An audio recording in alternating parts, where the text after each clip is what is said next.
জেলা কান্দি শহর। আর এই মুর্শিদাবাদ জেলার কান্দি শহরের জমিদার গঙ্গা গোবিন্দ সিংহ, তার ভাই নাম রাধা গোবিন্দ সিংহ। রাধা গোবিন্দ সিংহের একমাত্র পুত্র সন্তান হলেন সমগ্র জমিদারির মালিক। দুই ভাই, দুটো ভাগ জমিদারি, কিন্তু গঙ্গা গোবিন্দ সিংহের সন্তান আছে না, রাধা গোবিন্দের সন্তান হলেন সমগ্র জমিদারির মালিক। এই ভাগ আর হলো না, এক ভাই। তার নাম কি? প্রাণকৃষ্ণ সিংহ। প্রাণকৃষ্ণ সিংহের একমাত্র পুত্র সন্তান, যার নাম কৃষ্ণচন্দ্র সিংহ। এই কৃষ্ণচন্দ্র সিংহকে দাদু গঙ্গা গোবিন্দ সিংহ আদর করে লালা বলে ডাকতেন। যারা বৃন্দাবনে গেছেন অবশ্যই এই শব্দটা আপনারা শুনে থাকবেন। আমরা যখন এখানে ছোট ছোট বাচ্চা জন্ম নিলে আমরা বাবু বলি, বাবু খোকা বলি না, তো ওখানে ছোট ছোট বাচ্চাদেরকে লালা বলা হয়, আর মেয়ে হলে লালি বলা হয়। তো সেই লালা পরবর্তীকালে বৈষ্ণব জগতে তিনি লালা বাবু নামেই পরিচিতি লাভ করে। ওমা, পরিবারে যদি একমাত্র পুত্র সন্তান হয় সে কিরকম হয়?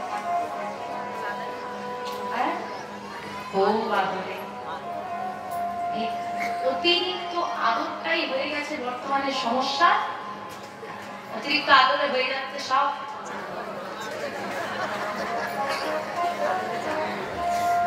আগেকার মায়েদের কষ্ট, ছোট করে সন্তান থাকতো, মিলেমিশে থাকতে বা মিলেমিশে ব্যাপারটা বুঝতো। অভাব কি, অর্থের মূল্য কি, এগুলো বুঝতো ছেলে মেয়েরা। এখনকার একটা কিছু বলা চলবে না। এবার ভেবে দেখুন, লালা বাবু জমিদার পরিবারের একমাত্র পুত্র সন্তান, হ্যাঁ, ভীষণ আদরে। তার কথার উপর কেউ কথা বলে না, আদরেই লালা বাবু বড় হয়। এখন লালা বাবুর বয়স 12 বছর। 12 বছরের লালা জমিদারি বাড়ির বারান্দায় আপন মনে খেলা করছেন। প্রভাতকাল হঠাৎ জমিদার বাড়ির দরজা থেকে একটা আরতির আওয়াজ ভেসে এলো। কে যেন চিৎকার করে বলছে, বাবু বাবু,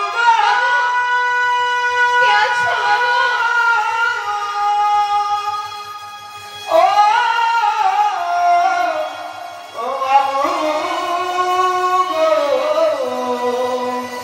আমায় কিছু ভিক্ষা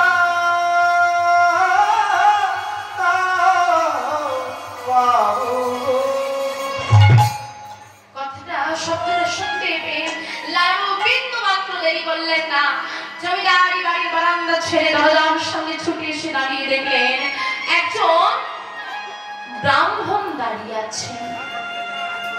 লালাবাবু চিৎকার করে বলে উঠলেন, কে তুমি? কি চাই তোমার? আমাদের বাড়িতে কেন এসেছো?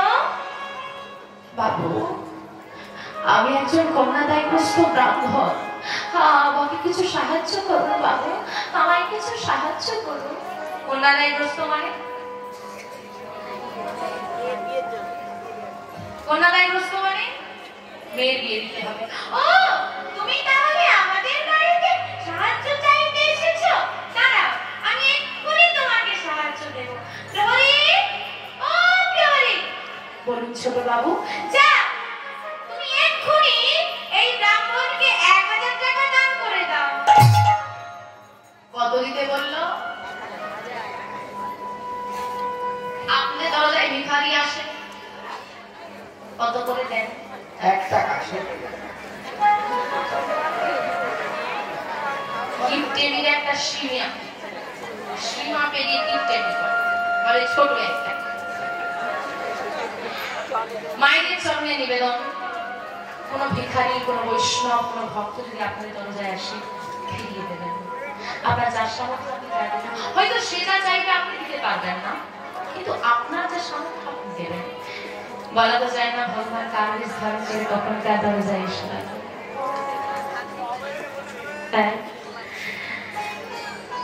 কোন ভিখারি, কোন বৈষ্ণব যদি বিমুখ হয়ে তোমার সংসারের সৌভাগ্য সঙ্গে আমার অনেক বাড়ি আছে, আমি শুনেছি বলে দুপুর বেলায় ভিখারি এলে ভিক্ষা দিতেন। বলে এই ভুলটা কোনোদিন করো না মা। দুপুর বেলাটা যেমন খুব ভালো সময়, খুব খারাপ সময়, এই সময় ভগবান করে খায়। শুধু এটুকু বলে রাখি, যদি কোনোদিন কোনো দুপুরবেলায় ভিক্ষা চাইতে এলে তো দেবেই অবশ্যই। যদি কেউ বলে যে মা একটু জল দাও, কোনোদিন শুধু জলটা ধরিয়ে দিও না।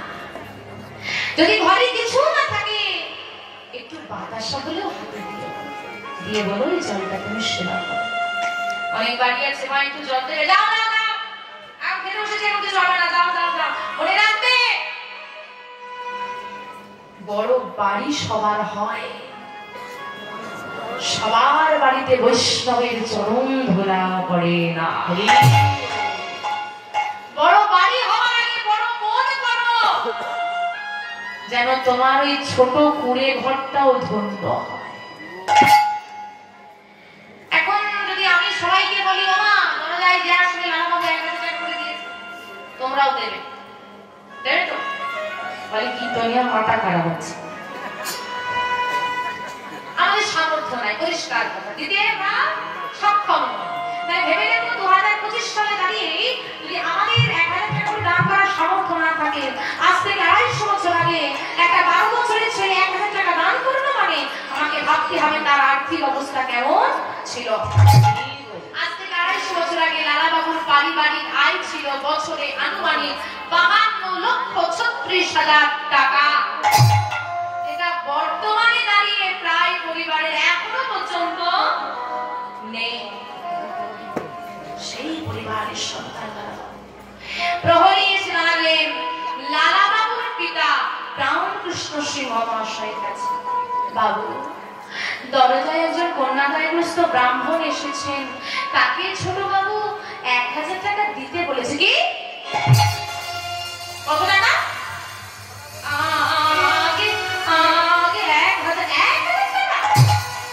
রোজগার তো করে না, অর্থের মূল্য বুঝবে কি করে?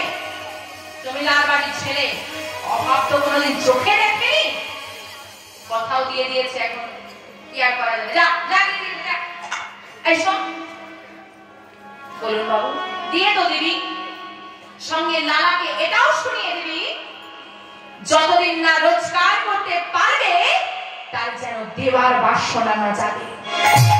রোজগার না করলে অর্থের মূল্য সে কোনোদিন বুঝবে না।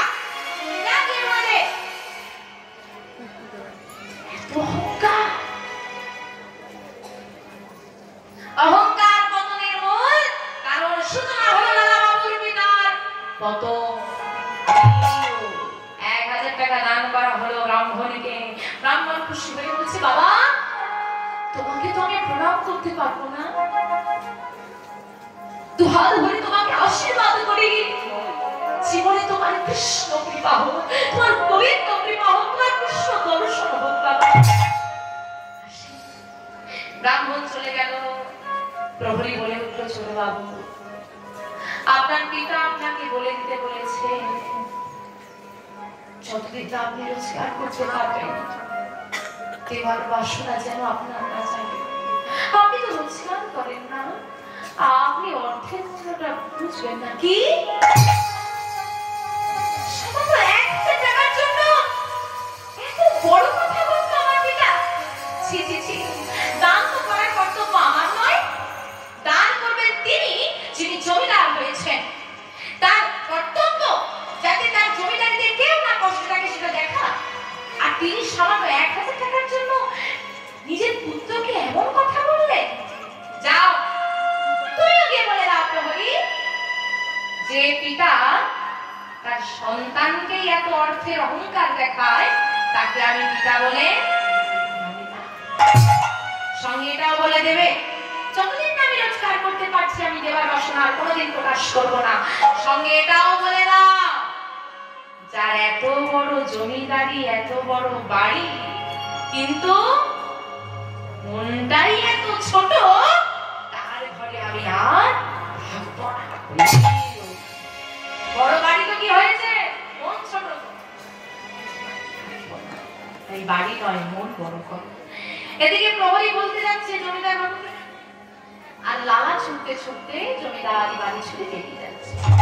লালা বাবুর পিতা সেদিন বলেছিলেন, প্রহরীর কথা শুনে প্রহরী তো কাঁদছে, বাবু বাবু চলে যাচ্ছে, আপনি রক্ষা করুন। শোন, বাইরের জগৎটাও এখনো চিনি না, অভাব কি জানে, কি জিনিস জানে। ও যা, পরের দিন দেখবি ঘুরে বাড়ি আসছে, যাবে। একদিনের কথা বলেছিলেন লালা বাবুর পিতা, 1 বছর গড়িয়ে গেল, ছেলের আর কোনো খোঁজ পিতা এলো না। এইবার পিতার অনুশোচনা ভুল আমি করেছি, খোঁজ কর। তখন লালা বাবু কোথায়? বর্ধমান জেলায়। বর্ধমান জেলায় কি সেরেস্তাদারে 20 টাকা বেতনে কাজ করতে। ভাবো কোন বাড়ির ছেলে। যাই হোক, এদিকে প্রহরীরা খবর পাওয়ার পর বহুবার, একবার নয় বহুবার লালাবাবুকে ফিরিয়ে নেওয়ার জন্য এলেও লালাবাবুর এক কথা, অহংকারী পিতার ঘরে আমি এব না। পরবর্তীকালে পুত্র শোকে, সব রোগের ওষুধ আছে, এই রোগটা কি রোগ? চিন্তা। তাই হলো পুত্র শোকে পিতা শয্যাশায়ী হলেন। গোবিন্দকে জানালেন, হে গোবিন্দ, অপরাধ করেছি, অর্থের জন্য অহংকার করেছিলাম পুত্রের কাছে, আজকে অর্থ রইল পুত্র, আর আমাকে শেষ মুখটাও দেখেছে, আমি কি করে ফেললাম। হে গোবিন্দ, তুমি কৃপা করো, আমার সন্তানকে তুমি দেখো। প্রাণ ত্যাগ করলে প্রহরীদের কাকুতি মিনতি, চরণ ধরে নিবেদন, আপনি ফিরে চলুন, আপনার জমিদারি কে গ্রহণ করবে, কে আমাদেরকে আপনি রক্ষা করুন, আপনাকে আমরা ফিরে পেতে চাই, আপনার জমিদারি আপনি সাজান, যাকে খুশি তাকে দান করুন, আপনাকে কেউ বাধা দেবে না, আপনি ফিরে চলুন। ফিরে গেলেন লালা বাবু, জমিদারি গ্রহণ করলেন। সকলের নয়নের মণি, এত ভালোবাসে সবাই। বিবাহযোগ্য হলেন লালা বাবু। লালা বাবুর বিবাহ হলো কাত্যায়নী নামে এক সুকন্যার সঙ্গে। লালা বাবুর আবার হয়েছে একটা পুত্র সন্তান, নাম রেখেছে নারায়ণ। নারায়ণ জমিদারি পরিবারের একমাত্র পুত্র সন্তান, বড় আদরে আছে। নারায়ণ একটু বড় হয়েছে, ছোটাছুটি করে খেলা করে। ঘটনাটা দেখুন কত সুন্দর। আজকে সকালবেলা ঘুম থেকে উঠে লালবাবু দেখলেন নারায়ণ খুব ছোটাছুটি করছে। হঠাৎ করে তার মনে পড়ে গেল, এখানটা দিয়ে আমিও একদিন ছুটে যেতাম, আমাকে ধরার জন্য প্রহরীরা পেছন পেছন ছুটত। আমার পিতার অহংকার এত সুন্দর শৈশবকালটাকে নষ্ট করে দিল। এই কথা মনে করা মাত্র মনটা ভীষণ বিবর্ণ হয়ে গেছে।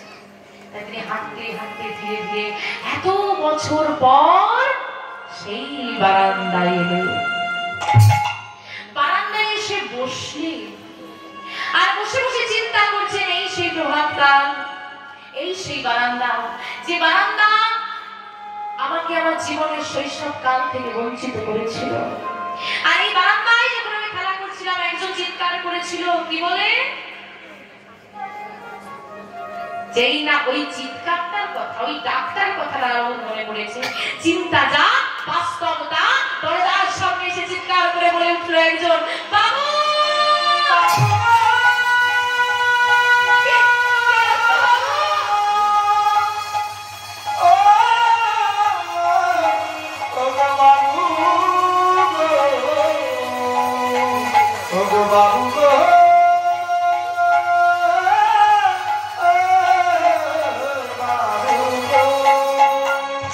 মুহূর্তের মধ্যে সারা শরীরটা অবশ হয়ে গেল। আমি ভুল শুনিনি, এই সেই বারান্দা, এই সেই প্রভাতকাল, এই তো সেই চিৎকার। তাহলে কি আমার জীবনে সেই অভিশাপটা আবার ফিরে এলো? আবার কি আমাকে সব ছাড়তে হবে? ছুটতে ছুটতে তিনি এলেন দরজার সামনে। সামনে একজন বৈষ্ণবকে দেখে চিৎকার করে বলে উঠলেন, কে কে তুমি? কে তুমি?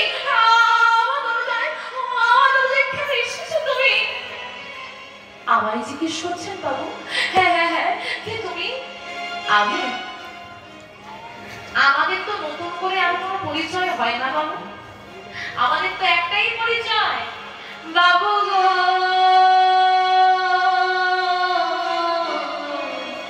আমি হলাম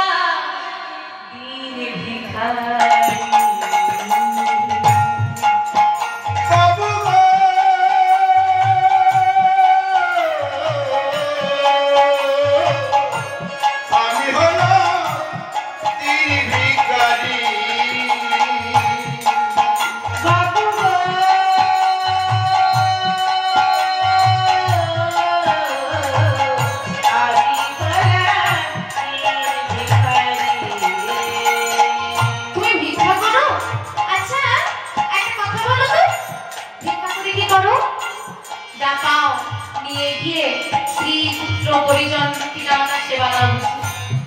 না না না, তাহলে কি করো তুমি?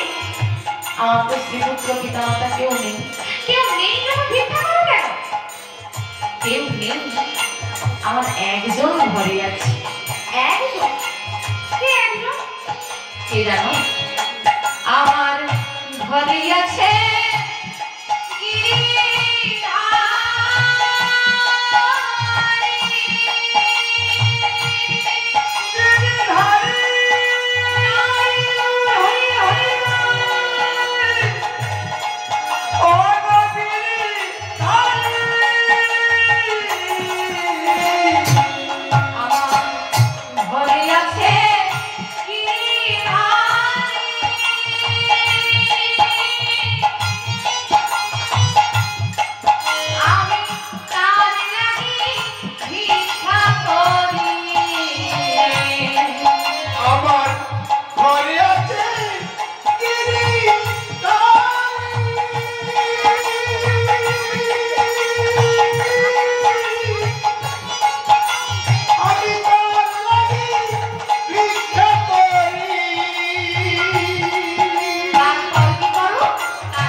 বাবু,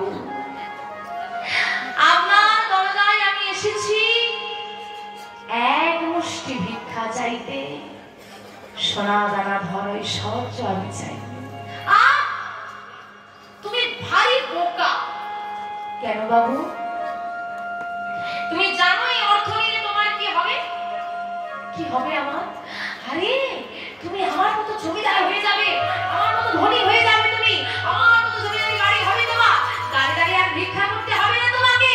তুমি অনেক ভালো করে গেদারের সেবা দিতে পারবে, আর কোনো কষ্ট থাকবে না। না না ধরো বলছি। কিন্তু বাবু, আর তোমার কোনো কিন্তু কিন্তু আমি শুনবো না। এই না ধরো।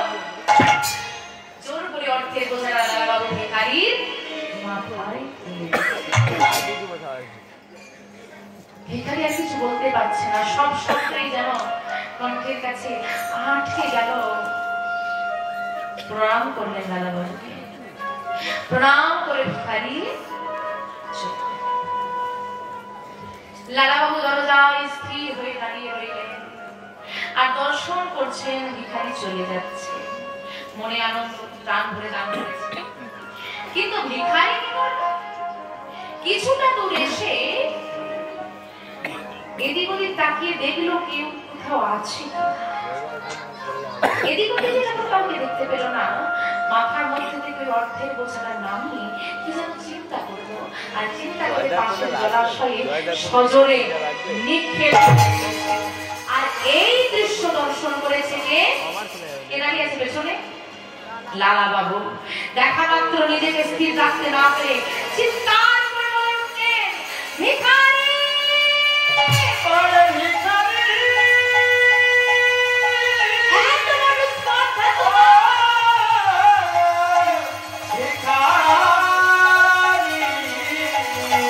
তুই কি করি রে?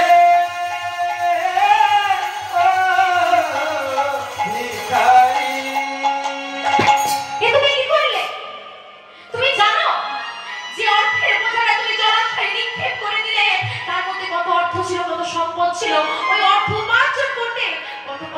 করতে হয়, কত পরিশ্রম করতে হয়, তার বিন্দু মাত্র ধারণা তোমার আছে? আমি ফেলিনি বাবু, ফেলিনি মানে আমি সচক্ষে দর্শন করলাম তুমি জলাশয় ফেলে দিলে, আর এখন আমাকে দেখে বলছো আমি ফেলিনি? বাবু, আপনার অনেক প্রশ্ন, আমার কিন্তু একটাই প্রশ্ন আছে। আপনি যদি আমাকে একটা প্রশ্নের উত্তর দেন, আমি আপনার সব প্রশ্নের উত্তর দেব। কি প্রশ্ন তোমার? আপনি বলুন তো বাবু, ইহ জগতে ধনী হতে কেনা চাও? ধনী হতে চাও? বড় বাড়ি দেখে কি মনে হয় এমন একখানা যদি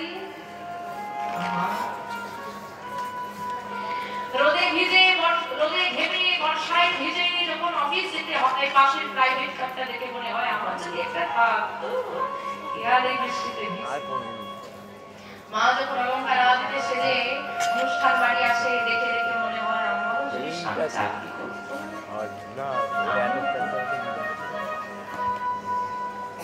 একটা কথা বিশ্বাস করবে বাবু,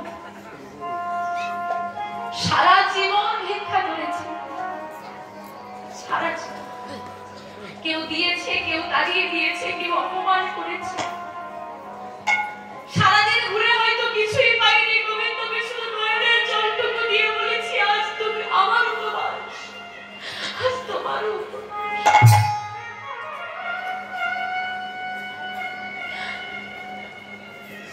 কোনদিন তবুও কারো অর্থ দেখে, কারো দামি কোনো বস্তু দেখে জীবনে একদিনের জন্য আমার মনে এই বাসনা আসেনি যদি ওঠাও পেতাম। কিন্তু আজ জানি না কি হয়ে গেল, তুমি যখন অর্থের বোঝাটা আমার মাথায় তুলে দিলে বাবু, মুহূর্তের মধ্যে আমারও যেন মনে হলো আমিও যদি ধনী হয়ে যাই কত আনন্দ হবে। কোন ভাবনা এলো আমার জানি না, তাই আমিও তো বড় মানুষকে তোমার দেওয়া অর্থের বোঝা মাথায় তুলে নিয়ে চলে যাচ্ছি। হঠাৎ করে কে যেন পাশ থেকে ডেকে বললো, ওরে ভিখারি,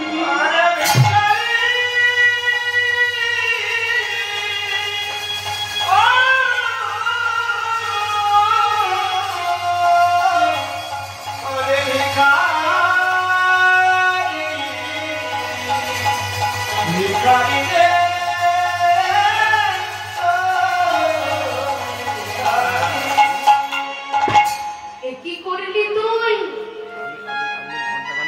ভক্তির বোঝা নামিয়ে দিয়ে অর্থের বোঝা মাথায় তুলে নিলি। ওরে তুইও আবার লালার মতো ধনী হতে চাস? তুইও কি আমার জমিদার হতে চাস?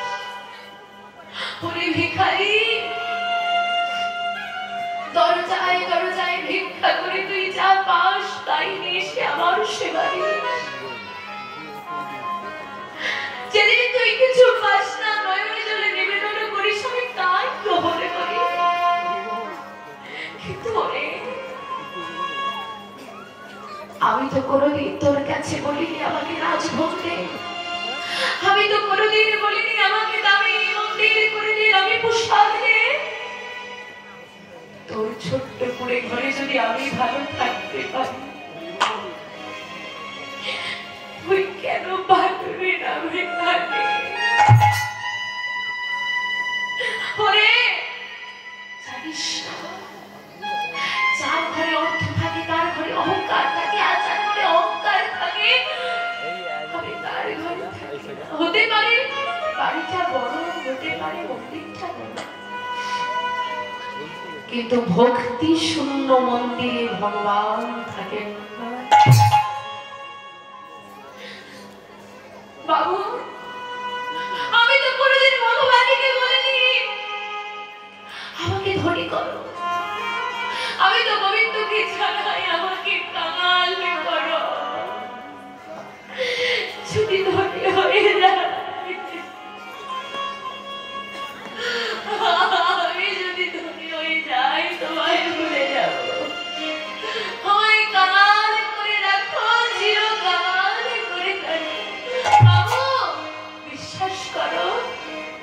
আমি ধনে ভিখারি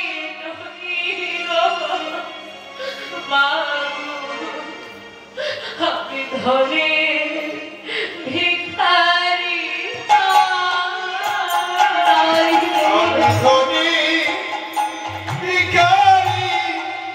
নই গো বাবু ধনে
ভগবানকে তো স্বর্ণপাত্রে রাজভোগ দুর্যোধন দিয়েছিল 56 ভোগ সাজিয়ে ভগবান নেই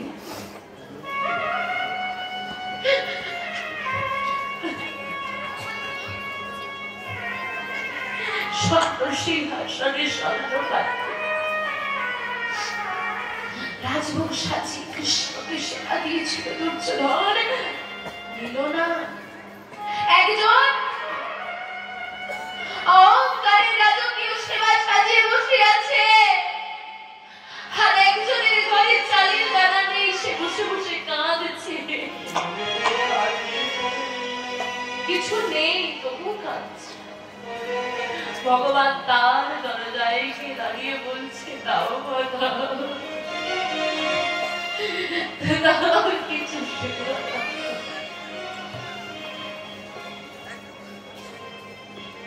কি দেব বিদুরের শ্রী পরাশরী মা বলছে কি দেব তাকিয়ে দেখ কৃষ্ণ তাকিয়ে দেখ কত ভক্ত কত মা নবনীর সাজিয়ে বসে বসে চিৎকার করে কাঁদে আর বলে কৃষ্ণ তুই তো তাদের ঘরে যাস না আর আমার ঘরে তো কিচ্ছু নেই আমি কেমন হতভাগিনী দেখো ভগবান সবার বাড়িতে যায় না আর আমার ঘরে এসেছি আমার দেওয়ারে কিছু শোন কৃষ্ণ যদি জীবনে কোনোদিন আমাকে ঘরে হবে আর পাঠাস অনেক ধরে ঘরে জন্ম দিবি আমার কেন কেন খুশিমা ধরে ধরে সকলে কি করবে ধরে ঘরে জন্ম নিলে অন্তত এই যন্ত্রণাটা পেতে হবে না যে আমি কৃষ্ণকে কাছে প্রিয় সেবা দিতে পারি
এই অন্ন শুধু অন্নটা দেব, শুধু অন্য কাউকে দেওয়া যায়? আমরা তো শুধু অন্য কোনো মানুষকেও দিতে পারি না। আমার ঘরে তো ভগবান বসে তারা গাছের কলাগুলো পেকে গেছে, কলা পেরে বুঝতে দেবো কোথাও? আমার ঘরটা তো নোংরা হয়ে কোথায় বুঝতে দেবো?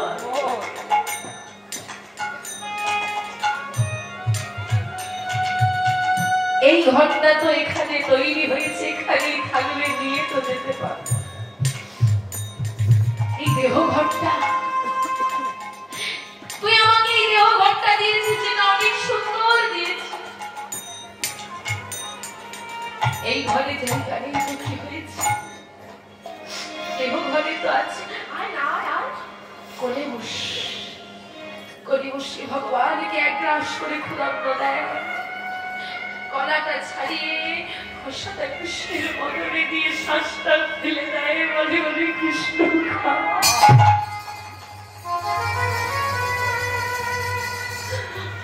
তুমি কোনদিন কলার খোসা সেবা করেছ? ভগবান সেবা করতে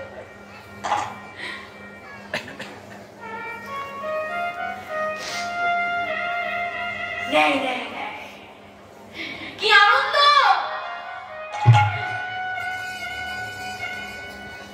রাজভোগ ছেড়ে দিয়ে এসে কলার খোসা সেবা করছে, কি আনন্দ! কৃষ্ণ পিসিমা থামলে কেন? দাও থামলে কেন?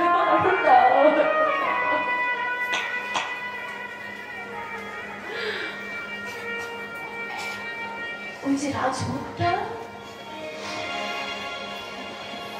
ওতে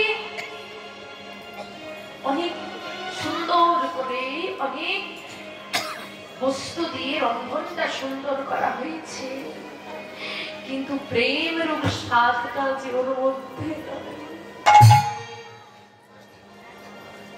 ওই প্রেমের স্বাদটা কলার খোসার মধ্যে আছে। ওই ভক্তিটা দিয়ে সরাসরি বাইরে ভাগা ধরে ভগবান তাই সেবা করল, তবু তুচ্ছ মনের অহংকারে অনেক দিকে ফিরেও তাকায়। তাই গোবিন্দকে যদি কিছু নিবেদন করতে হয়, মা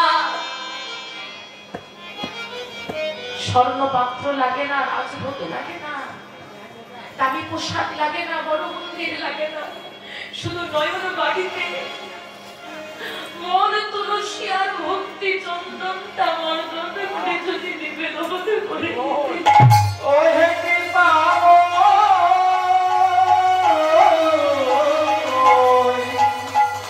ওহে দয়া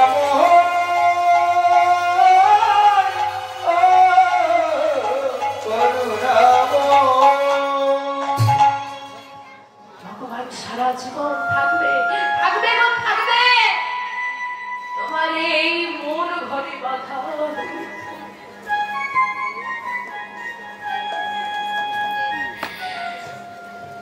ভগবান ভক্তি দেখে সম্পদ,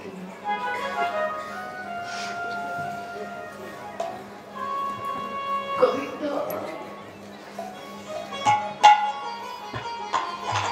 এই জগৎ সংসারে যে লীলাময় খেলা খেলে, সে খেলার কোনো হিসেব আমরা দিতে পারি না, আমাদের কাছে নেই। ভগবান কখন একাকে কৃপা করে আর কিভাবে কৃপা করে শুধু এটুকু জেনে রাখবেন, কেউ সুখে আছে বলে আপনারা ভেবে নেন যে ভগবান ওকে কৃপা করেছে, আমার জীবনে কষ্ট, আমার জীবনে দুঃখ, আমার উন্নতি নেই, আমার দিকে ভগবান ঘুরেও দেখে না। এই ভাবনা হলো সব থেকে ভুল। আপনি কীর্তন শুনতে বসেছেন, মন দিয়ে কীর্তন শুনছে, আপনারই পাশে বসে একটা বাচ্চা ভীষণ দুষ্টুমি করছে, আপনি যাকে চকলেট দিতে পারবেন, চুপ করতে বলতে পারবেন, কিন্তু মারতে পারবেন কারণ সে অপরের সন্তান। কিন্তু আপনার সন্তান যদি কোনো দুষ্টুমি করে, কোনো অন্যায় করে, আপনি কি করেন? শাসন করেন, বকেন। তবু পরের হলে তো শাসন করা যায় না, ভালোবাসা যায় যাকে তাকে একটু শাসন করা। ভগবান যাকে আপন বলে মানে, ভগবান যাকে বড় ভালোবাসে, ভগবান যাকে আপন করে তাকে একটু শাস্তি দেয়, কারণ সে জানে তুমি নিজের সন্তানকে যতই বকো, যতই মারো, কিছুক্ষণ পরে সে মা বলে আবার জড়িয়ে ধরবে। আমি আমার যে আপন ভক্ত যাকে আমি কষ্ট দিচ্ছি, ও যত কষ্ট পাবে ততই আমাকে আরো শক্ত করে জড়িয়ে ধরবে, ততই তো আমাকে ডাকবে। এটাই গোবিন্দের লীলা। দয়া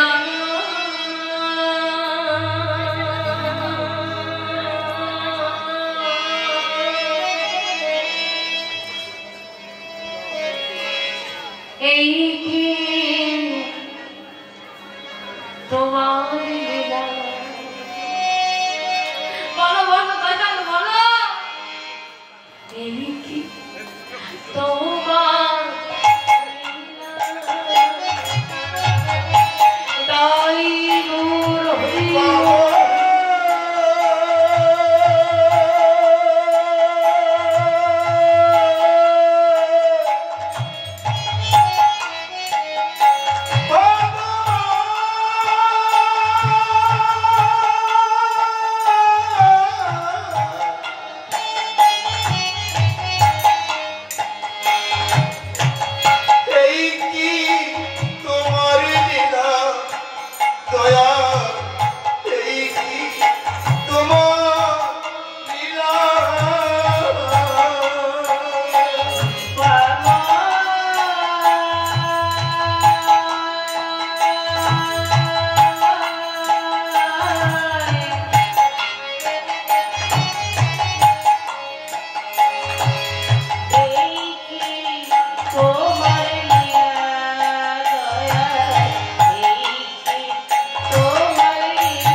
বাবু কিছু মনে করো না, তুমি তো জমিদার, তোমার স্ত্রী পুত্র পরিজন অনেকে আছে, দাস দাসী আছে, আমি ভিখারি, তাই আমার কেউ নেই। আচ্ছা, ধনী হলে যদি আমি অহংকারী হয়ে যাই, আর আমি অহংকারী হয়ে গেলে আমার একমাত্র সম্বল গিরিধারী যদি আমার ঘর ছেড়ে চলে যায়, বাবু সারাটা জীবন তো ভিক্ষা করে এলাম, আর জীবনে কটা দিন বলো, এই কটা দিন আমি ভিক্ষা করে ঠিক ভালো থেকে যাব, কিন্তু গিরিধারীকে ছাড়া আমি একদিনও থাকতে পারবো না। এই গিরিধারীকে হারিয়ে ফেলার ভয়ে আমি তোমার সম্পদ ফেলে দিয়েছি।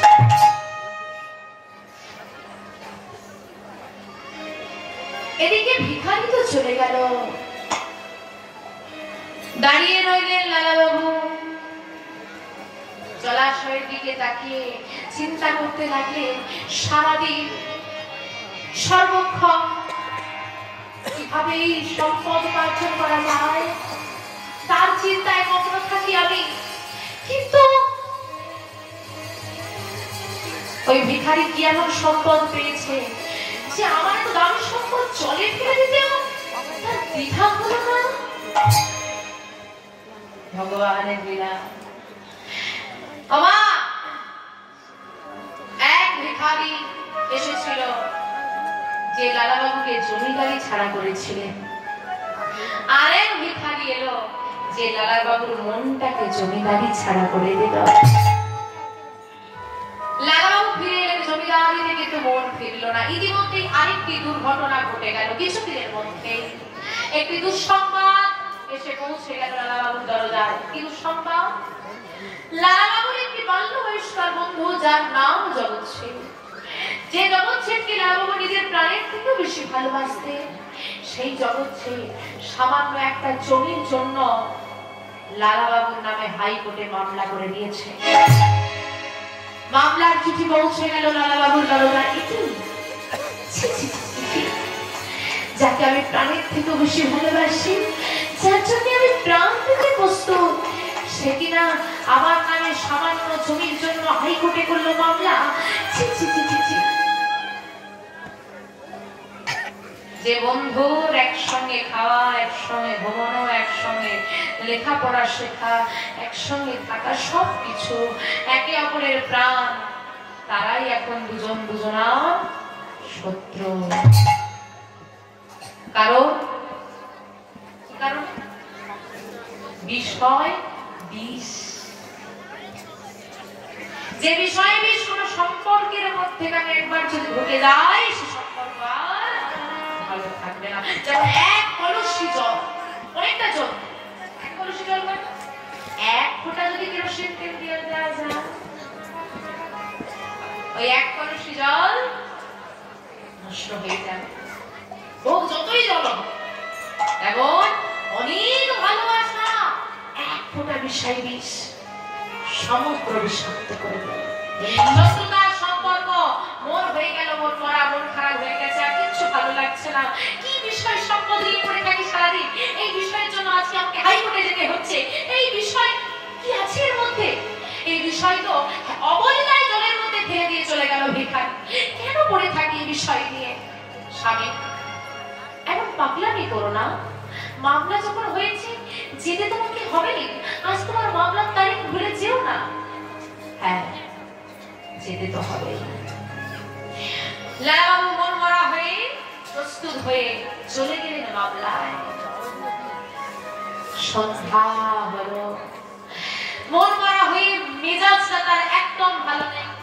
মামলায় গেলে কার ভালো লাগে? কলকাতায় মেজাজ ভালো নেই, মন ভালো নেই, সারাদিনের পরিশ্রম, শরীরটাও বইছে না।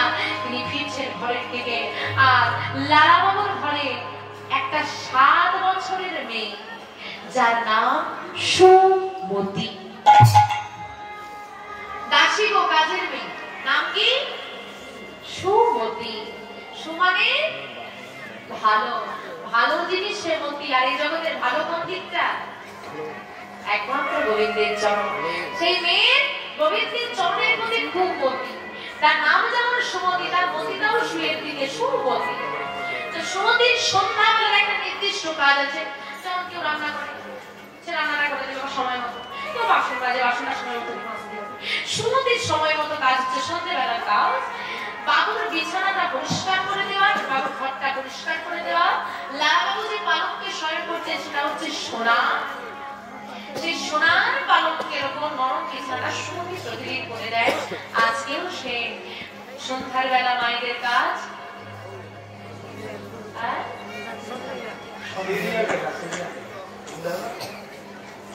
না, এখানকার মায়েরা ভালো সিরিয়াল দেখে না, তাই তো? দেখে রাত্রে ঢুকে রাখলো।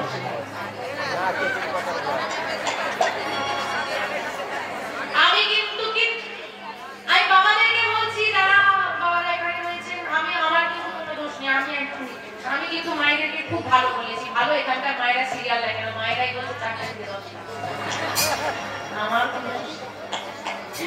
তো সন্ধ্যার বেলায় আজকে আমরা হরিবাসরে সুমতি সুন্দর করে তার কাজ করছে।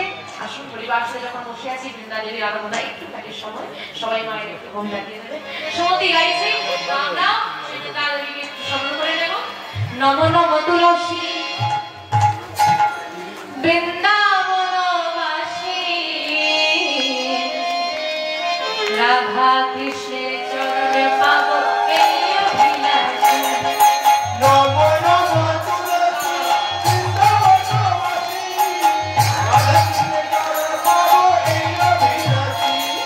নম নম তুলসী বৃন্দাবনবাসী, রাধা কৃষ্ণের চরণে পাবো এই অভিলাষী। নম নম তুলসী বৃন্দাবনবাসী, রাধা কৃষ্ণের চরণে পাবো এই অভিলাষী।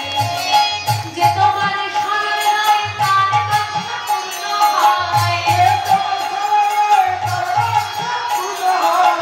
তোমার শরণে তার কথা পূর্ণ হয়। কৃপা করে করো তারে বৃন্দাবনবাসী। নম নম তুলসী কৃষ্ণ প্রেয়সী, রাধা কৃষ্ণের চরণ পাবো এই অভিলাষী। উলুধ্বনি উলুধ্বনি, হরি হরি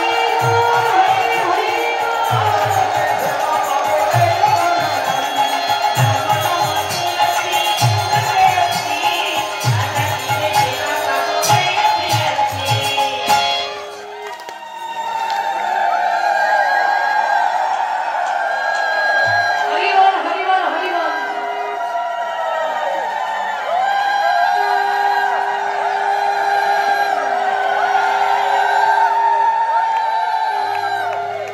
এই ভালো করে এদিক ওদিক তাকিয়ে দেখো কেউ কোথাও আছে কিনা, আমি একটা কথা বলবো। কেউ নেই তো? এতজন বসে আছে, বল না।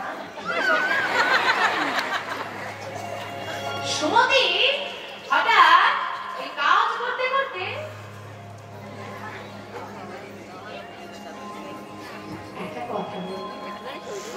দেখো, প্রতিদিন এই সোনার পালঙ্কের উপর নরম বিছানাটা আমি করে দিই, কিন্তু কোনোদিন আমার একটু ইচ্ছে করে, বাবু তো আজকে বাড়িতেই, কোথায় গেছে? মামলায় গেছে, হাইকোর্টে গেছে। সন্ধ্যার বেলা প্রহরীদেরকেও দেপাশে দেখা যাচ্ছে। একটুখানি স্নান করলে কি আমার হইল, কেউ বুঝতে পারবে না। ছোট্ট মেয়ে তো বাবা, আর ওই নরম বিছানার উপর আবার শয়ন করে ফেলেছে। আচ্ছা মা, সারাদিন পরিশ্রম করার পর সন্ধ্যাবেলা যদি একটু নরম বিছানা, নরম বাড়ির শ্বাসে তো কি আসবে? আলিশ আসবে। কি হবে তোমাদেরও ঘুম?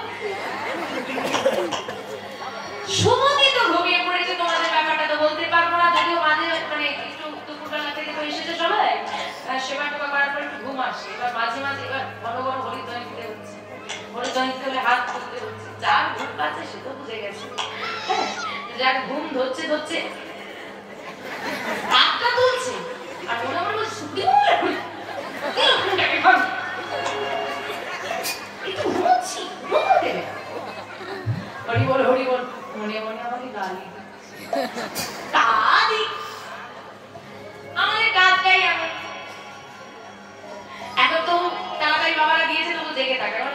রাতে হয় ঘন ঘন হরির ধ্বনি দিতে হয়, ও মা ঘুমোচ্ছ, সে তো আরো বেশি গালি দেয়, কাজটাই এরকম, কি করবো।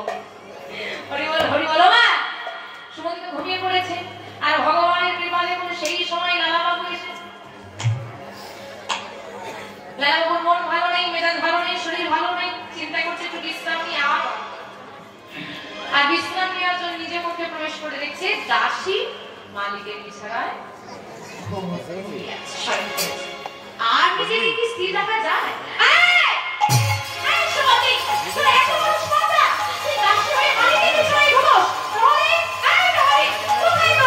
দেখতে পাচ্ছিস না? ধরে নিয়ে যায় কে? ধরে নিয়ে গিয়ে 30 সালের ঘাট কর, বুঝিয়ে দে মালিকের বিছানায় ঘুমোলে তার কি শাস্তি হতে পারে। হরিদা এবার চিন্তা করছে আমরা হয়তো কাজে ফাঁকি দিয়েছি, এবার তো ধরবে। হরিদা ছুটতে ছুটতে আসছে, সুমতির ঘুম ভেঙেছে, সুমতি আর ভয়ে ওই সোনার পালঙ্ক থেকে নিচে নামতে পারছে না, পালঙ্কের প্রজাতিদের ভয় করে। কি শাস্তি ঘোষণা হয়েছে? 30 ঘা বেঁধে রাখা। আপনারা ভেবে বলুন তো, 7 বছরের মেয়েটাকে 30 ঘা বেঁধে ঘাট করলে মেয়েটা আর বাঁচবে? শাস্তি তো ঘোষণা হয়েছে। মেয়েটা দাঁড়িয়ে দাঁড়িয়ে কাঁদছে, একবার হাসছে আর একবার কাঁদছে। আমি তোকে শাস্তি দিলাম, তুই অপরাধ করেছিস, আর তুই একবার হাসছিস একবার কাঁদছিস, আমার সঙ্গে মস্করা করছিস। না না না বাবু, আমি তোমার সঙ্গে মজা করছি না। মজা করছিস না? মজা না করিস, বলতে হাসলি কেন? কে বলতে হাসলি কেন?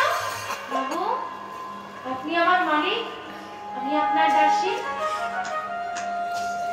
তুমি অন্যায় করো আর ন্যায় করো।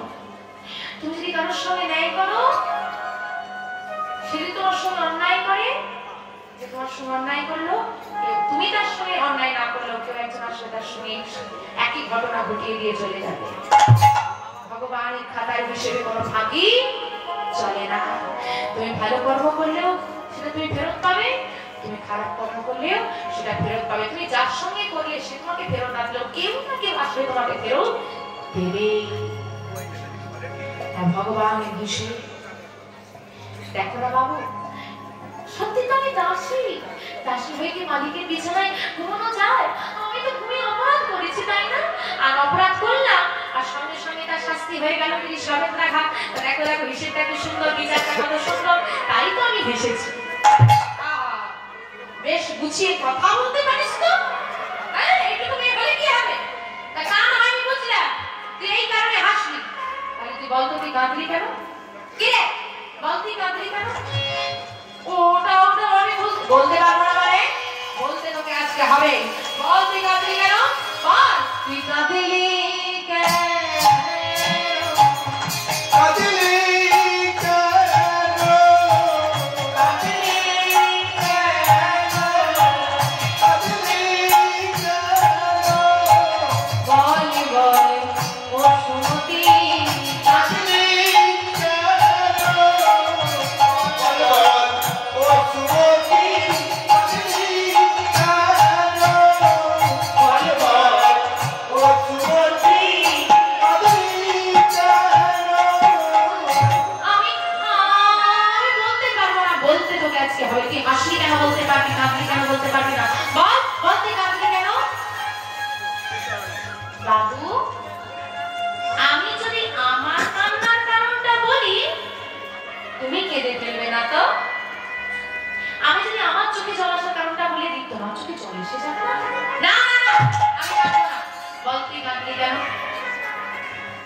আপনি আমার মালিক, আমি আপনার দাসী। আর দাসী হয়ে মালিকের বিছানায় 10 মিনিট ঘুমালাম বলে আপনি আমার মালিক হয়ে আমাকে 30 ভাবে টাকাতে শাস্তি দিয়ে দিলেন। আপনি তো আমার মালিক, আপনি কি জগতের সবার মালিক? সবার মালিক না, সবার মালিক উপরে বসে আছেন যিনি পরম দয়াময় শ্রী গোবিন্দ, তিনি সব দেখছেন।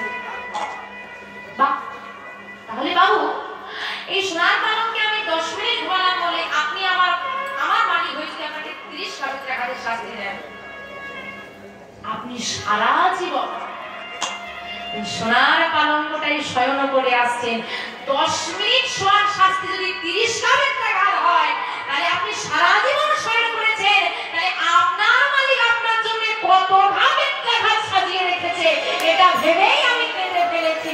এটাই গৌর হরি হরি বল। কি বললি তুই? কি বললি? আমার মালিক, আমি তো মালিক হয়ে যাবো, কি শাস্তি দিই?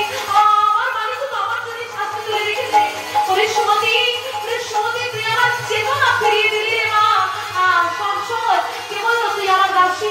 না না না, তুই আমার দাসী নয়, তুই আমার মেয়ে, তুই আমার মা। বল বল, আমায় বাবা বল, আমায় বাবা বলে ডাক। বাবু? না না না, বাবু নয়, বাবু নয়, বাবা বল, বাবা বাবা। হ্যাঁ হ্যাঁ হ্যাঁ, আমি তোর বাবা আর তুই আমার মেয়ে, আর তোর বাবা হয়ে এই আমি তোর মাথায় হাত দিয়ে প্রতিজ্ঞা করলাম, দাদা ঘুমাবো না।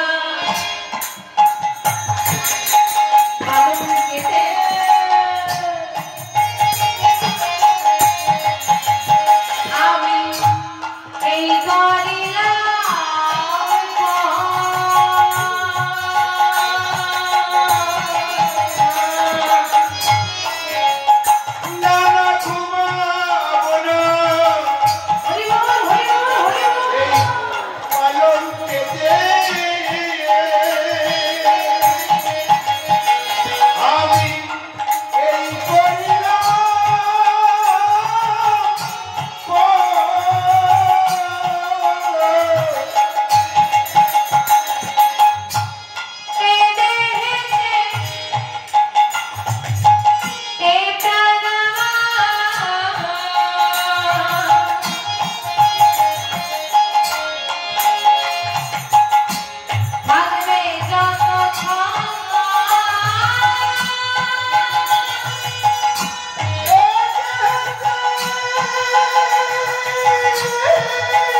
স্বর্ণ পালঙ্ক মাটিতে শয়ন করেন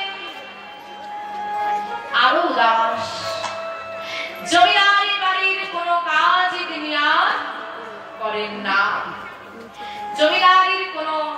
নিক্ষেপপত্রই তিনি আর করেন না। এদিকে একদিন লালাবাবুর স্ত্রী জোর করে